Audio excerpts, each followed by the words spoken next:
حضرت ابراہیم بن آدم کے پاس کچھ لوگ آئے اور ان سے سوال کیا، اے ہمارے امام، کیا بات ہے کہ ہمیں اللہ تعالیٰ سے دعا کرتے ہیں لیکن وہ قبول نہیں ہوتی؟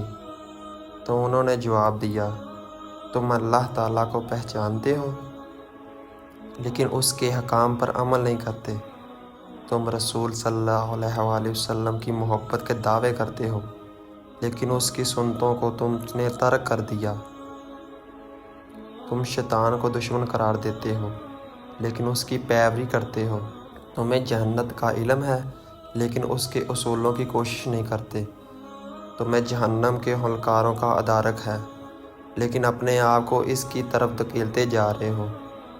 تم لوگ مانتے ہو کہ موت آنا یقینی ہے لیکن اس کے لیے تیاری نہیں کرتے۔ تم اللہ تعالیٰ کی نعمتوں سے لطف انداز ہوتے ہو لیکن اس کا شکر ادا نہیں کرتے۔ پھر تمہاری دعا کیسے قبول ہو؟ ذرا جب لوگ بنسبت ہماری ایمان امانت کئی گنا زیادہ تھے، ان کی صداقت مثال دی جاتی تھی، لیکن باوجود اس کے کہ ان کی دعا کی عدم قبولیت کی شکایت تھی، لہٰذا وہ اپنی شکایتیں لے کے اس وقت کے اپنے بزرگ کے پاس جمع ہوتے تھے اور عرض کرتے تھے، دعا قبول نہیں ہوتی، کیا کریں؟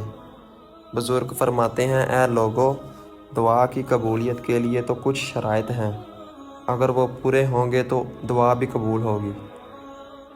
بصورت دیگر دعاؤں کی قبولیت کی کوئی بھی سبیل نہیں۔ احکام خداوندی اور سنت رسول صلی اللہ علیہ وآلہ وسلم پر عمل شیطان کو دشمن جانتے ہیں۔ اس سے دوری اللہ تعالیٰ کا شکر، موت سے عبرت حاصل کرنا، جنت کے اصولوں کی کوشش اور جہنم سے بچاؤ کا سامان ہے۔ اب خود ہی اپنے نفس کا حکم مکمل کر لو، وہ تمہیں خود بتائے گا کہ یہ خصوصیات تمہارے اندر ہیں یا نہیں۔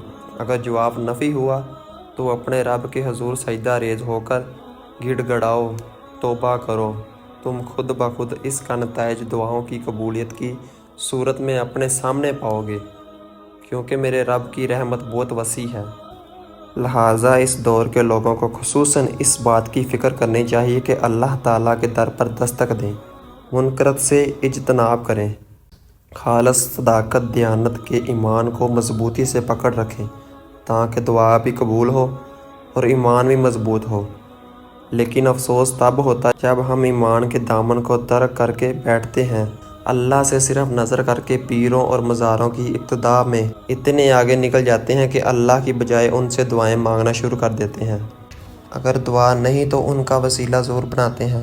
چنانچہ اللہ فرماتے ہیں، جب آپ سے میرے متعلق میرے بندے پوچھیں تو انہیں بتاؤ کہ میں ان کے قریب ہوں۔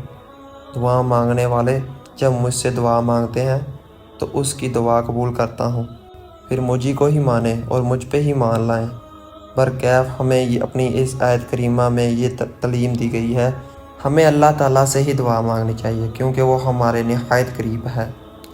اس میں ایمان رکھنا چاہیے، اس میں ہی ہماری ہدایت فلاح معطر ہے، اور ساتھ ساتھ ہمیں رسول صلی اللہ علیہ وسلم کی تعلیمات پر بھی پیرا ہونا چاہیے، کیونکہ فرمان رسول صلی اللہ علیہ وآلہ وسلم ہے، جس نے میری اطاعت کی اس نے اللہ تعالیٰ کی اطاعت کی۔ پاس معلوم ہوا کہ دعا کی قبولیت کے لیے اللہ تعالیٰ اور اس کے رسول صلی اللہ علیہ وآلہ وسلم کی فرما برداری شرط ہے، لہٰذا ہمیں رجوع الہی اللہ کی طرف توجہ کرنی چاہیے تاکہ اللہ تعالیٰ ہم سے راضی ہو اور ہماری دعائیں بھی اس کی بارگاہ میں مقبول ٹھہریں۔ اللہ تعالیٰ ہمیں عمل کی توفیق عطا فرمائے، آمین، جزاک اللہ۔